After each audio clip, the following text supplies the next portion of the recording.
Terus niki kalau terangaken nggih. Tentu masyhur sekali ya di antara yang difahami semua ulama bahwa Quran itu bisa mensyafaati ya. Masyhur sekali bahwa Quran itu bisa apa? Mensyafaati. Bahkan syafaatnya Quran itu bedanya dengan syafaatnya Nabi adalah syafaatul Quran ini menghalau atau menghadang orang biar gak sampai kena azab. Tapi kalau syafaatnya selain Quran itu yang sudah kena azab diambil dari azab itu.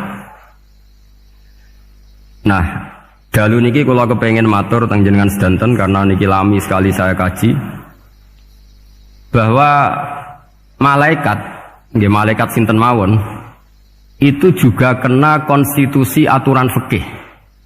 Jadi kalau kita sebagai manusia wajib menghormati orang hafal Quran, nggak boleh nyadui wong hafal Quran, nggak boleh ngidoni wong hafal Quran, maka malaikat juga kena aturan yang sama.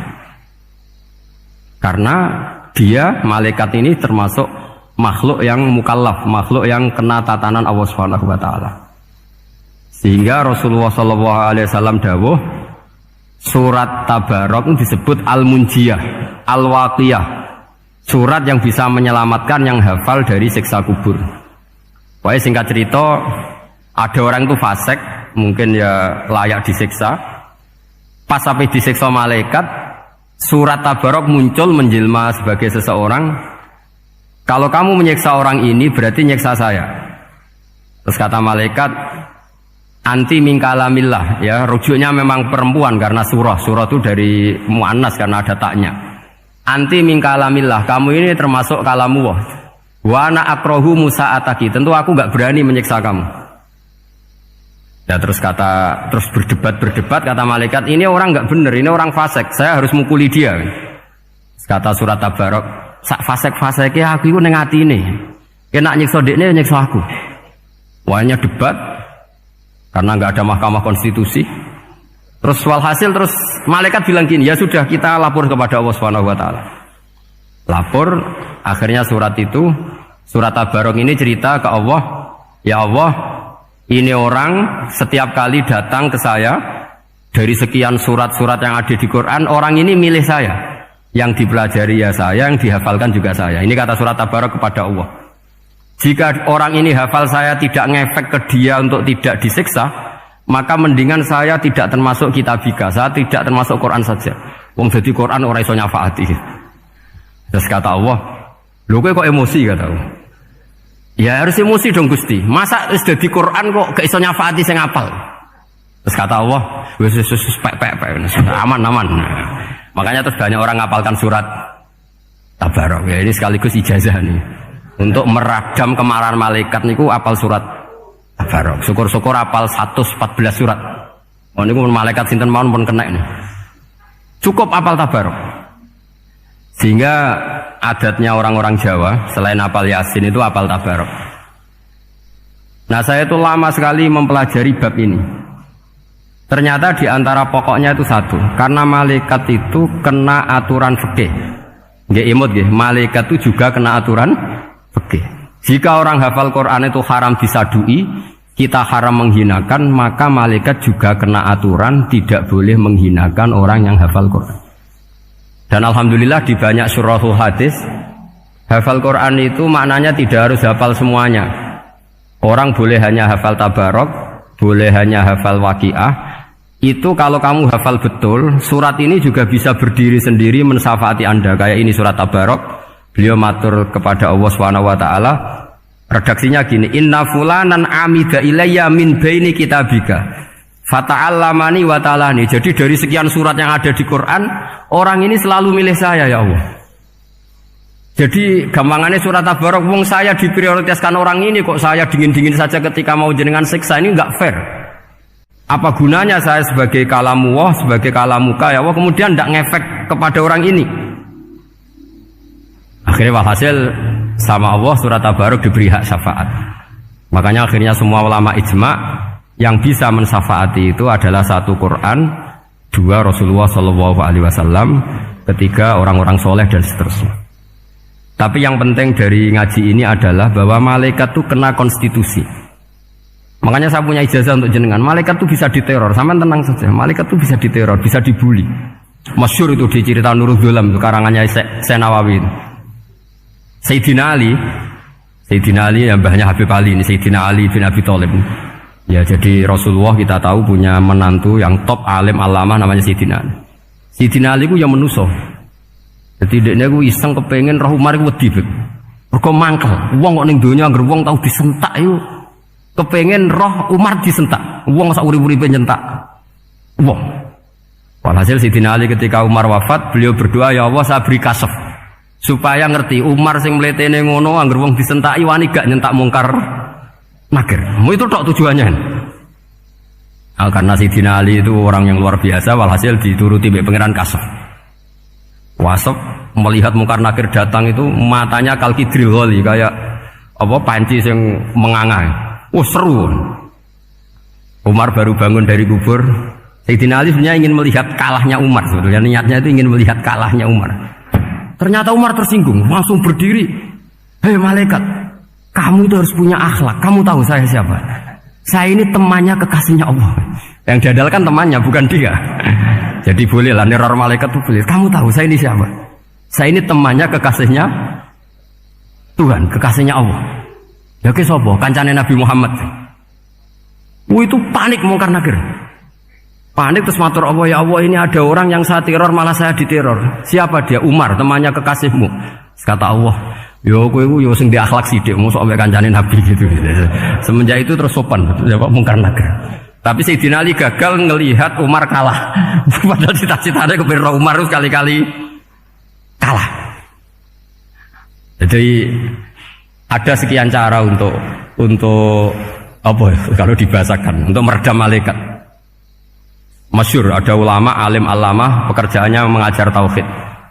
Ngajar tauhid lah, mungkin tauhid primbon sampai tauhid apa. Ketika meninggal sama malaikat masih ditanya marbuka, manabuka dan seterusnya. Imam Malik datang, hei malaikat, ini guru tauhid, saurip-uripe mulang tauhid, kowe ora tau mulang kok takok sing tukang mulang. Sing sopan. Ya sudah enggak usah tanya. Jadi cerita seperti ini mungkin orang lain boleh nggak percaya, tapi itu mudawwan, dibukukan di beberapa kitab, dan saya percaya itu karena secara umum kaidahnya adalah ala inna auliya Allahi la khaufun alaihim wa lahum yahzan. Tetap lahumul busyra fil hayatid dunya fil akhirah. Hanya kalau wali itu ngalami ketakutan ketemu mungkar nakir, berarti dia tidak punya busyra fil akhirah. Padahal para wali ini dijamin punya busyra, mendapatkan gembira di dunia, juga mendapatkan gembira di akhirat. Artinya kalau para wali ngalami ditanya mungkar nakir, terus takut, apa mana bayangno kepuyah-puyah, wah itu lahumul busyra. Jadi makanya zaman nanti kalau ditanya mungkar nakir, marbuka, saya guru tauhid, ngajar di Qudsiyah kelas 6. Nah, harus jelas. Saya kalau ditanya juga gitu, saya guru Minhajul Abidin, ngajar di Habib Ali, Minhajul Thalibin, harus jelas. Kalau Pak Najib lebih gampang, ketua menoro, lebih gampang lagi. Enggak apa-apa. Kalau karena malaikat itu ternyata mukallaf itu kena aturan hukum, nggak boleh dia selonang-selonang. Kena aturan hukum. Makanya fa inna Allah ta'ala la yu'adzibu qalban wa al-Qur'an. Allah tidak akan menyiksa hati yang ada di Quran. Kalau orang hafal Quran sampai mati, artinya dia membawa Quran. Dan artinya apa? Malaikat kena aturan tidak boleh melecehkan orang yang membawa Al-Quran. Sehingga surat Tabarak gak terima. Ini orang ini hafal saya. Kalau kamu mukulin dia, kena saya. Tapi ini orang fasik. Tapi saya di situ. Kalau mukuli dia, kena saya. Akhirnya kompromi, terus konsultasi bi Allah. Akhirnya dibenarkan surat Tabarak. Ya, terus ini sudah clear ya, lolos ya, mungkar nakir lolos. Baru kayak surat apa? Tabarak. Mungkin-mungkin buatan dites malih, nak dites malih ndredeg keliru ribet. Tapi saya percaya itu ya. Saya tidak bisa membayangkan ya. Ketika Quran disifati Rasulullah SAW bahwa Quran itu syafa', memberi syafaat, kemudian itu tidak ngefek. Saya itu keberatan sekali. Begitu juga apalagi ya, misalnya Rasulullah disifati akrobin nas, ahabbin nas ilallah, kemudian tidak ngefek bisa memberi syafaat, itu tidak fair. Pasti orang-orang dekatnya Allah ini bisa memberi apa? Syafaat. Karena status kedekatannya Rasulullah SAW diantaranya adalah hak memberi syafaat. Karena malaikat yang semuanya itu kena konstitusi. Saya punya kitab syarahnya Bukhari banyak, saya punya itu diantaranya riwayat dari Ahlul Bait dari Sayyid Ali Zainal Abidin Anil Husain an Abihi an Rasulillah SAW. Itu riwayatnya adalah ketika nanti di mahsyar itu ya tidak usah kamu bayangkan ya, karena ini bila kaifin walan hisorin, itu Nabi diantara Jibril dan Allah. Kemudian tentu yang akan masuk surga itu orang-orang yang sudah jelas surganya, kayak para nabi, para wali, para habaib, para orang-orang pilihan, itu jelas surganya. Tapi apa yang terjadi?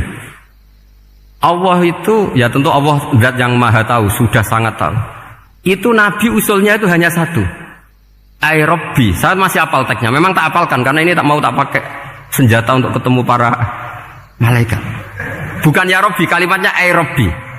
Ai Rabbi ibaduka abaduka fi atrofil ardi. Loh Gusti, yang nyembah jenengan bukan hanya orang kudus tok, bukan orang menoro tok, bukan madrasah-madrasah elit tok, bukan sekolah-sekolah anggulun tok. Banyak orang yang di tengah hutan juga nyembah jenengan. Banyak orang yang kerja di Korea juga nyembah jenengan. Banyak orang dengan segala kemiskinannya juga nyembah jenengan. Tidak hanya orang-orang mainstream ini yang nyembah jenengan. Akhirnya Allah ini terus nyari orang-orang yang gak jelas alamatnya, gak jelas statusnya, tapi di hatinya hanya masih nyembah Allah Subhanahu wa ta'ala. Ini termasuk berkah dari rahmatnya Rasulullah SAW. Jadi nanti yang jelas ya tentu akan dapat surga karena posisinya jelas.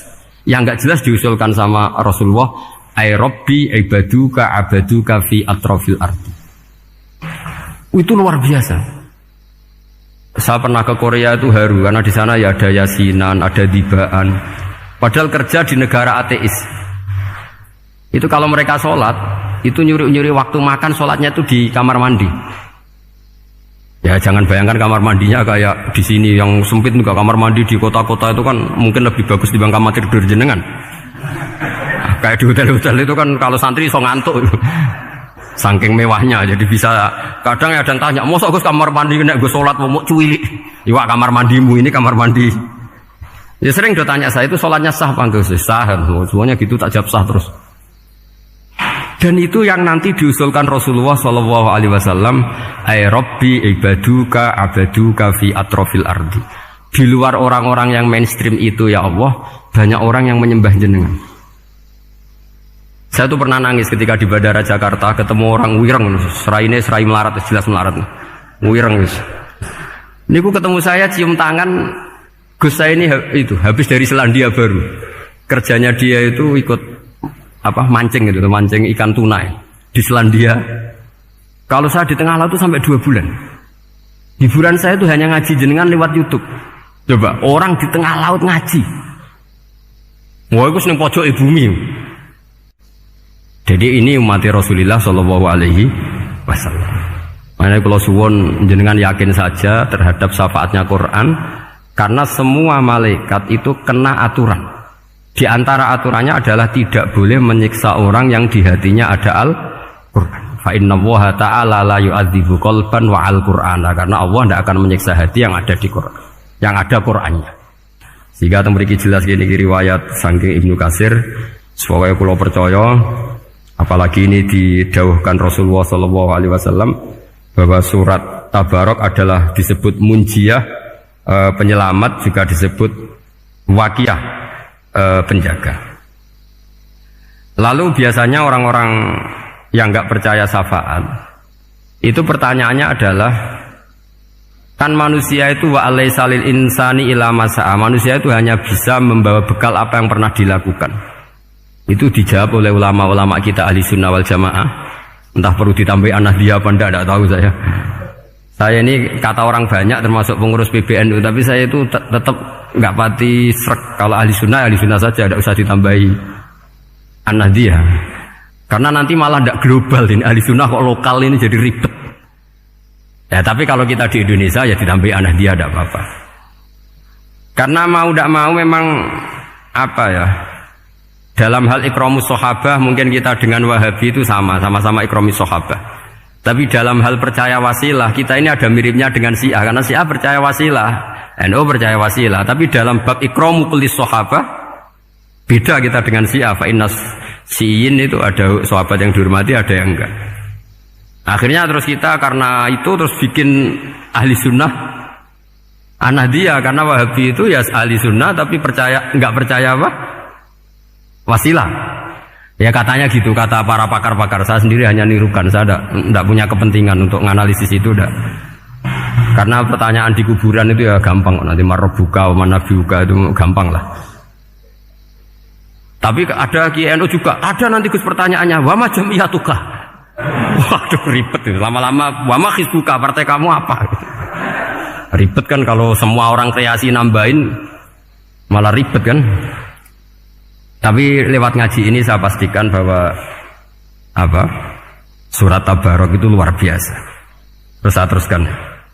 Wa qad rawat Tabrani wal Hafidz Adhiya al-Muqaddasi min tariqi Salam bin Sadruse qala Rasulullah sallallahu alaihi wasallam suratun fil Qur'ani khosomat an sahibiha hatta adkhalathul jannah.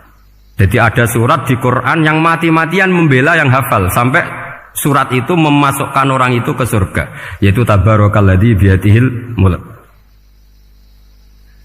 Ini yang Ani bin Abbas yang qala daraba ba'du ashabin Nabi sallallahu alaihi wasallam khifa'ahu ala qabrin wa wala yahsibu annahu qabrun fa idzan qabru insanin yaqra'u suratal mulki hatta khatamaha fa atan nabiyya sallallahu alaihi wasallam faqala hiyal mani'ah hiyal munjiyah tunjihi min adzabil qabri. Jadi ada sahabatnya Nabi karena kemalaman dia bikin tenda di kuburan, dia agak ngira kali itu kuburan. Ternyata di situ ada orang Sohibul Qabri ini baca surat Tabarok. Baca surat Tabarok. Kemudian peristiwa itu dilaporkan ke Rasulullah. Jawabnya Nabi apa? Memang surat Tabarok itu al-mani'ah, yang bisa menghalau atau menolak azab. Terus hiyal munjiyah, memang surat Tabarok itu menyelamatkan tunjihi min adzabil qabri, akan menyelamatkan orang itu dari siksa kubur. Ikut ke sekolah. Wa qala Tabrani haddatsana Muhammad bin Hasan. Saat terus qala Rasulullah sallallahu alaihi wasallam lawadittu annaha fi qalbi kulli insani min ummati. Karena keramatnya surat Tabarok seperti itu, kata Nabi lawadittu pakai lam taukid. Yakti seneng ingsun annaha di surah yaitu Tabarok fi qalbi kulli insani min ummati. Karena keramatnya surat Tabarok seperti itu, saya suka kalau semua umat saya itu hafal itu. Nah, alhamdulillah barokahnya didikan para kiai, para guru. Hampir semua kita ini hafal surat Tabarok. Daripada yang kampanye harus hafal Quran semua, ya sudahlah, ini al-maisur la yasqutubil ma'sur atau ma la yudraku kulluh la yudraku kulluh. Jadi saya itu punya santri orang Sulawesi. Itu dulu guru gitar. Santri di Jogja, dia dulu sekolah kesenian di Jogja terus jadi guru gitar. Saya ini kan kiai fikih. Saya madzhabnya sama dengan Pak Najib, termasuk ngaramkan gitar saya ini. Mau tak haramkan kok ora gelem ngaji malah ribet, tak halal no gitar kok tak halal. Semeneng ae. Semeneng ae. Saya niru Mbah Mun nek ono jawabane semeneng gak. Ya takok kadang, Gus, main gitar hukumnya piye? Kurang pegawean tak jawab bener. Halal tak haram, Gus? Kurang pegawean jelas. Halal haram takok ribet. Tapi yang unik dari itu apa? Tiap tahun Beb itu datang ke saya setor surat Tabarok.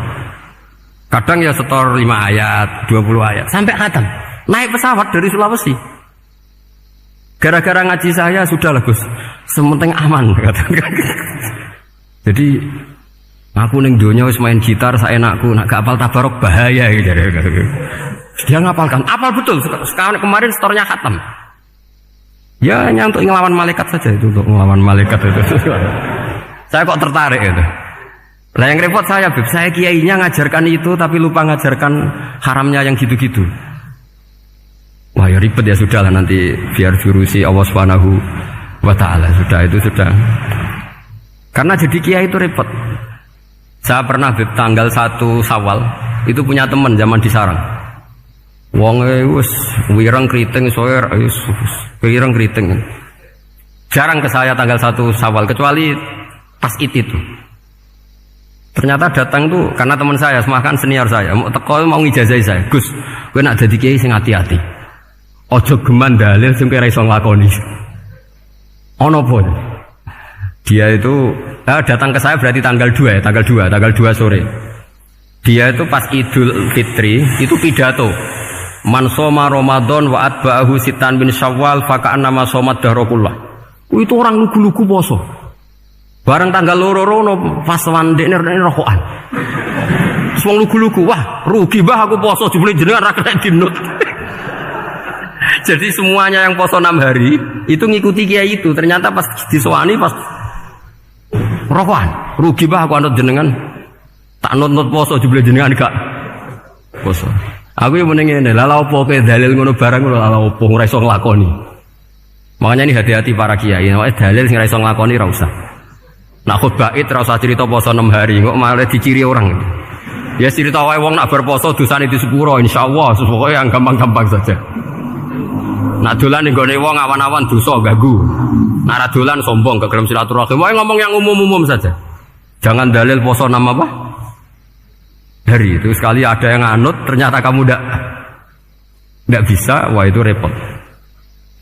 Ya jadi saya berharap sekali keyakinan guru-guru kita bahwa Al-Quran mensyafaati itu kita terima. Kita terima an ilmin wa an bayinatin wa an hujatin. Kita bukan sekedar terima karena itu dawe guru enggak, tapi satu bayinah. Yaitu logikanya adalah malaikat itu mukallaf. Mukallaf itu kena aturan hukum. Jika manusia kena aturan hukum harus menghormati orang hafal Quran, maka malaikat juga kena aturan yang sama, yaitu harus menghormati yang hafal Quran. Jadi boleh kamu nanti ketemu malaikat mungkar nakir, sertifikat Iqra khatam, qiraati khatam. Syahadah saya hafid terbaik. Ya supaya dia enggak sembarangan nyiksa kita. Wah aku yakin mesti gak wani, yakin. Jajal sebenarnya. Tapi sampean matur, ojo tes tapi. Karena sekali dites bulet tuh. Ya jadi ini jelas ya, dawuh Nabi ketika cerita keramatnya surat Tabarok, dawuh Nabi lawaditu annaha fi qalbi kulli insanin min ummati. Wa qad rawa hadzal hadits Abd bin Humaid fi musnadihi bi absato min hadza. Faqala ada yang cerita lebih detail di riwayat itu fa innaha al-munjiyah wal mujadilah tujadilu autokhosimu yaumal qiyamah inda rabbiha liqairiha. Nah ini lebih gampang lagi. Surat Tabarok itu mati-matian bela yang baca. Semoga riwayat ini yang benar, bukan li hafidhiha tapi liqairiha. Sama milih riwayat yang hafal apa yang baca? Baca apa hafal? Baca apa hafal? Korupsi kabeh guys. Jadi ada riwayat itu tujadilu autu khosimu yaumal qiyamah inda rabbiha liqari'iha. Bagi yang baca, tidak harus hafal. Wa tatlubulahu ayun jiyahu min adzabin nar wa yunjiya biha utawayan sahibaha min adzabil qabri. Jadi surat ini akan mati-matian bela yang membaca. Tadi kan riwayatnya hafal, jadi saya terjemah hafal terus. Akhir-akhir kok ada diskon cukup baca ya, ini tak ganti karena ini demi jenengan tak cari riwayat paling gampang. Sebetulnya ini enggak etis, kayak ilmu pesanan. Ya, tapi ya sudah, memang ada riwayat apa? Liqariha. Akhirnya Nabi ya lagi-lagi menutup dawe lawaditu annaha fi qalbi kulli insani min ummati. Saya suka lawaditu itu pakai lam li taukid itu. Lawaditu annaha fi qalbi kulli insani min ummati. Tapi saya suka sekali kalau itu ada di hati semua umatku. Artinya gini, dari sekian riwayat sebetulnya itu kuat riwayat yang hafal. Karena Nabi selalu menutup dengan ngendikan saya suka kalau itu ada di hati, selalu ada di hati. Itu artinya hafal apa baca? Loh menengah ya, bucat kandani kok angel teman. Hafal apa baca? Lawaditu annaha fi qalbi kulli insani min ummati. Itu hafal apa baca? Hafal. Ya berarti hafal. Ini yang hafal Tabarok berapa? Semua ya? Hafal semua? Aman berarti, no? Jadi kulo niku gak ada kitab banyak tentang usul fikih.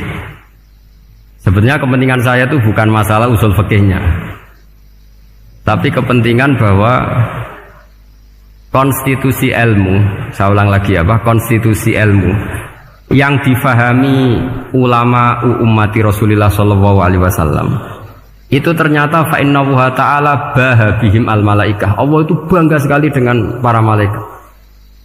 Makanya kamu harus ngaji usul fikih, ngaji apa saja. Karena malaikat itu tidak bisa mikir gak jenengan, yang bisa mikir itu jenengan. Sehingga ketika presentasi cara bahasa sekarang, termasuk keramatnya Imam Amudi, itu ada cerita ini ada di Nailul Ma'mul kalangannya Syekh Mahfud At-Turmusi. Imam Amudi itu ulama top, tapi dia ngajarnya itu matematika. Jadi ulama nggak ngajar tauhid, nggak ngajar tarikh, nggak ngajar pesolatan, tapi ngajar matematika. Akhirnya, tapi di hatinya ini, makanya ulama itu punya sirri asrorihim al-fatihah itu ya di sini. Di hatinya itu menurut dia, ilmu paling efektif untuk menjelaskan logika tauhid itu ya matematika. Singkat cerita, ketika ketemu para malaikat, ngendikannya Allah, ya Amudi, kenapa kamu sering belajar matematika? Li tauhidika ya Rabbi, supaya saya mentauhidkan engkau. Ajari para malaikat. Jadi malaikat dipanggil semua sama Allah. Hei waya malaikat, hei para malaikatku, dengarkan kajian Imam Amudi. Dengarin semua. Dia nerangkan di bor hanya sedikit. Nisbatus naini wa arba'atin wa khomsin sampai terus ilal wahid, semuanya nisbatul far'i ilal asli. Wes aku gawe angka cek 1 juta cek 1 miliar tetep awalnya iku siji. Mbok donya jumlahe cek alam galaksi cek planet wis entek. Tetep asal usule siji. Kabeh iku pengembangan nisbatul far'i ilal asli. Liyane zat sing wahid iku kabeh far'un, cabang mintil kal wahdah. Malaikat manduk-manduk kabeh ya, kabeh iku kok Allah. Jadi angka sebanyak apapun itu ya nisbatul far'i ilal asli. Jadi 2 ya enggak asli, yang asli 1. 5 ya sama, 1 miliar ya sama, 1 triliun semua. Berapapun jumlahnya bilangan, semuanya adalah far'un minal wahid. Terus kata Allah, oh iki lho ulama aku pinter tenan nerangno tauhid. Nah malaikat kan monoton. Pokoknya wiridan sudah gitu dok. Akhirnya, padahal malaikat ini pernah nggak terima ketika ulama itu masuk surga duluan, karena kan wiridan ini lama malaikat. Tapi ternyata apa? Kata Allah, kowe wiridan terus wajar gak di nafsu. Menuso tak kei nafsu je eling aku. Akal terbaiknya dipakai untuk saya kata Allah, yaitu untuk litauhidi, untuk mentauhidkan saya. Itu Imam siapa? Amudi. Jadi dia. Terus saya punya kitab, pernah ngaji sama Mbah Mun, namanya kitab Al-Husunul Hamidiyah. Itu ada ulama, itu ahli gambar. Gambar. Kitab itu bergambar. Yo kadang gambar wet, kadang gambar wedhus, kitab itu gambar. Tapi wong keramat. Dulu kitab gambar tapi hawane hawa tauhid. Nah sampean kan enggak ngarang kitab primbon. Donga mahabbah. Lah wong dene dhewe Joko tuwa kok ngijazahi mahabbah. Lucu kan. Ana kiai fakir jali ijazah jalbur rezeki yo ngijazahi udah dene dhewe. Fakir. Lha sing repot meneh. Wong dene dhewe ra cerdas ngijazahi ilmu laduni. Ribet Mas. Wong dene dhewe ra cerdas ngijazahi ilmu napa? Ternyata di akhir kitab itu dijelaskan gini. Fa inna hadhihi suwara, semua gambar ini awaluha min nuqtah wahidah. Awalnya adalah dari 1 titik.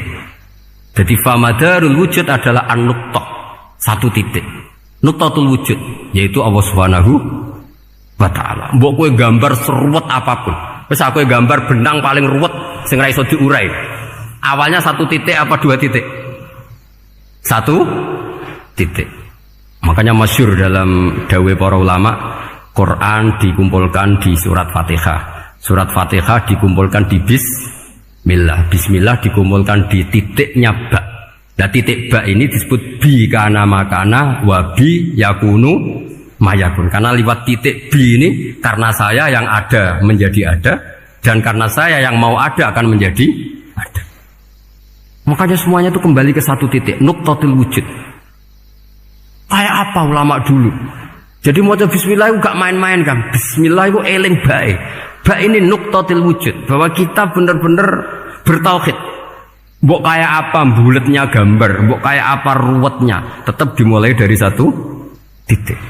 Mbok kayak apa jumlah angka-angka itu dimulai angka 1. Nah, sampean saya harapkan nanti kalau ketemu Allah itu Allah bangga dengan sampean kon mulang tauhid ning malaikat. Orang ning TPQ kon mulang malaikat.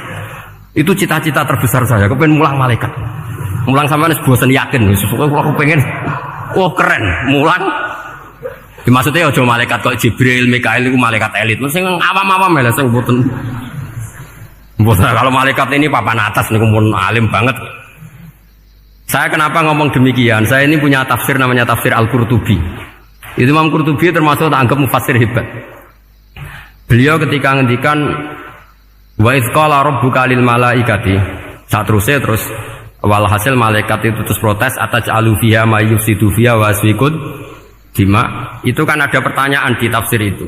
Bagaimana mungkin malaikat itu protes kepada Allah, padahal malaikat itu terkenal loyal sama Allah, nggak pernah intervensi, nggak pernah gugat. Kenapa ini kok ada cerita malaikat kok gugat atas alu? Jari Imam Qurtubi, hum awamul malaikah, itu awamnya malaikat, bukan yang kayak Jibril, Mikail. Itu malaikat-malaikat yang nggak ada namanya, awam. Jadi jangan bayangkan yang protes itu kayak malaikat Jibril. Jadi harus dibedakan. Lah saya ya tentu kalau ngajar malaikat ya milih yang ini, yang nggak jelas namanya ini sudah. Kalau Jibril ya nggak mungkin diulang dong, sing nggawa wahyu. Apa alam Quran itu sepiro? Aku sing nggawa Quran ribet kan malah.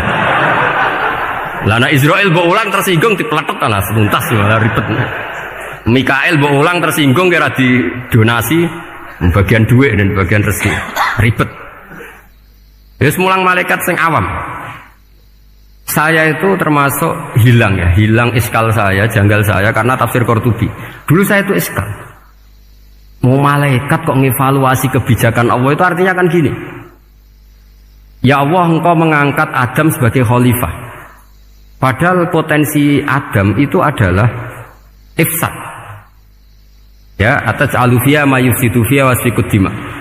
Kata malaikat, wa nahnu nusabbihu bihamdika nuqaddisu lak. Itu kan paradok, kalimat yang paradok. Paradoknya begini, ya Allah tolong evaluasi engkau ngangkat Adam sebagai khalifah. Potensi Adam adalah merusak bumi.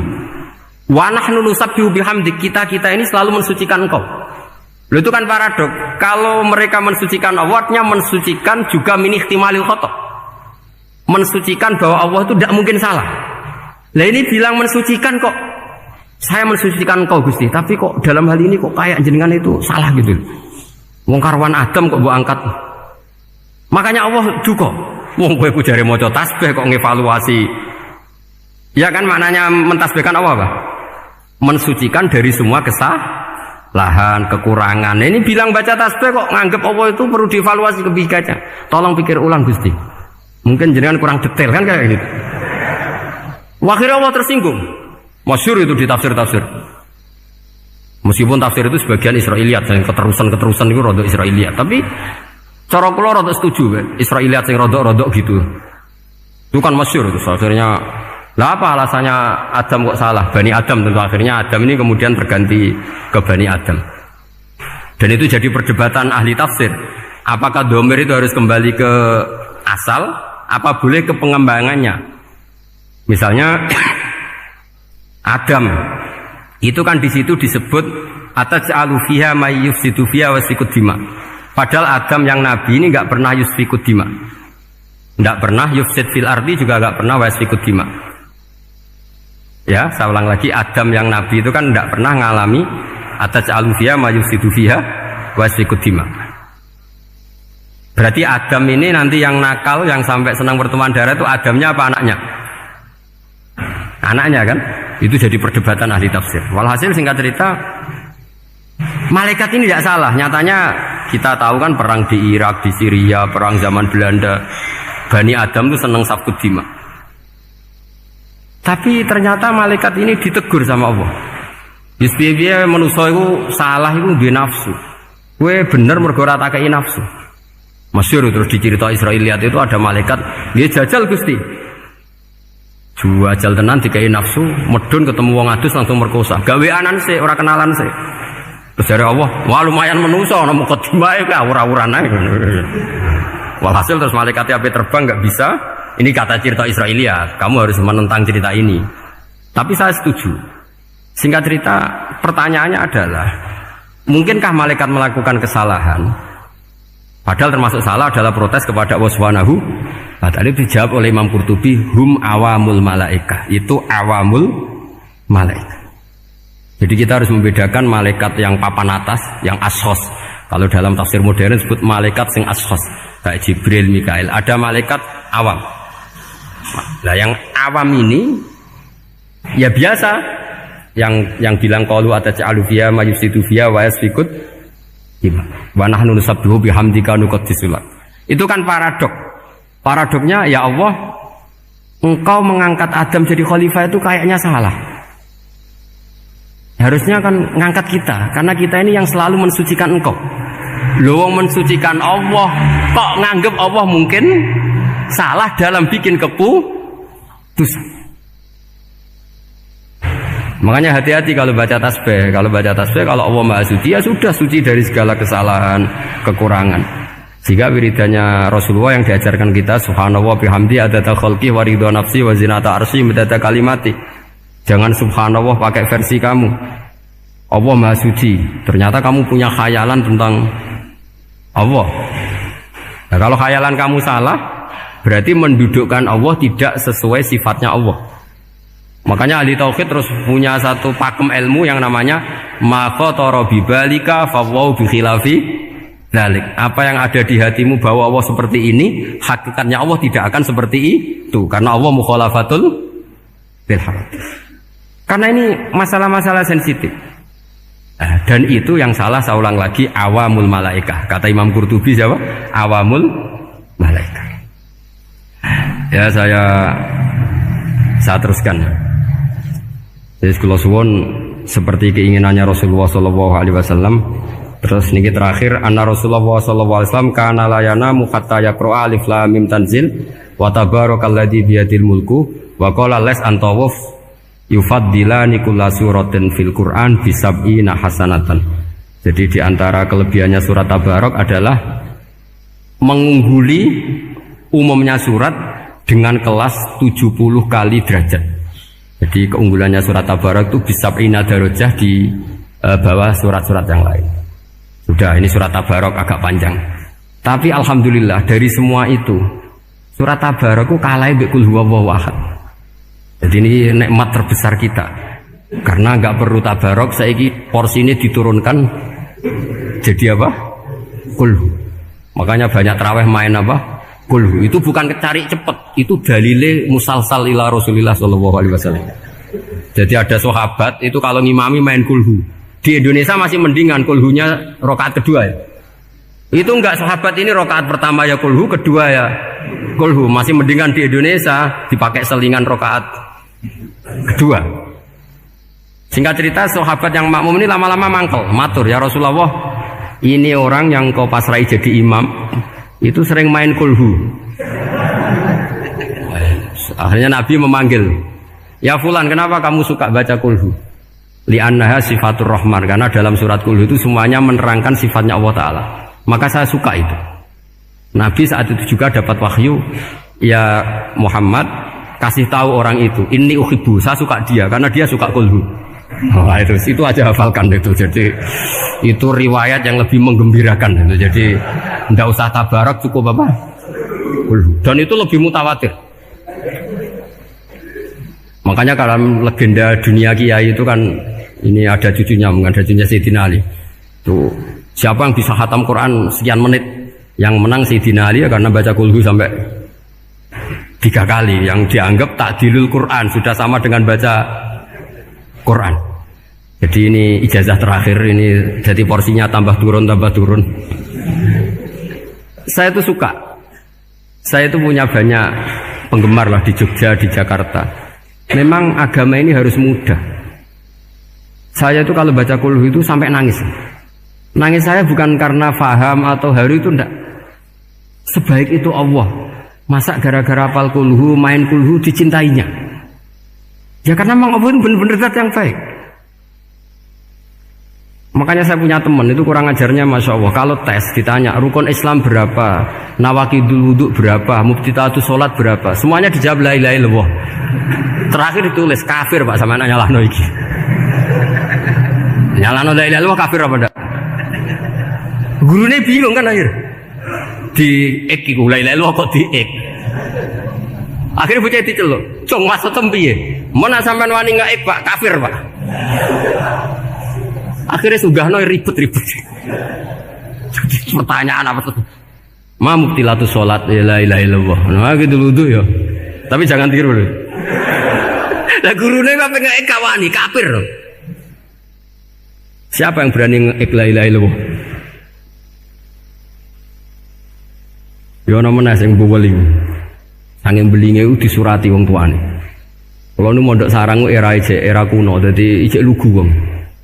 Surati wong tuane, kowe gak susah, wong tuamu disurati. Tenang ya Gus, bapakku buta huruf. Jadi wis disurati, gak ngefek wong bapaknya buta huruf. Nah, di Islam, saya ulang lagi di Islam.